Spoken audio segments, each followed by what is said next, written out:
Moi, mä olen Tommi Kovanen. Mä kerkisin pelata parikymmentä vuotta ammatikseni jääkiekkoa, kunnes tuossa reilu vuosi sitten mut rusikoitiin aika pahasti. Mä sain aivovamman 26. päivä tammikuuta bluesia vastaan. Mä en nähnyt kyseistä taklaajaa kyllä ollenkaan.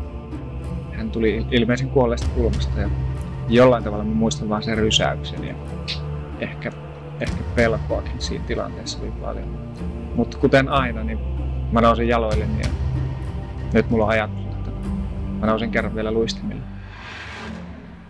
Ja mä en halua tosiaankaan, että kukaan muu joutuu kokemaan sitä, mitä mä oon käynyt läpi tässä viimeisen vuoden aikana. Ja sen takia me ollaan järjestämässä tänne Mikkeliin semmoista jäähyväis kautta hyväntekeväisyysottelua, jonka tuotto menee suoraan tämän joustokaukalon hankintaan. Ja tässä pelissä ja tapahtumassa on monia eri hienoja teemoja. Muun muassa se, että mä saan kerran vielä kaikki mun ystävät paikalle.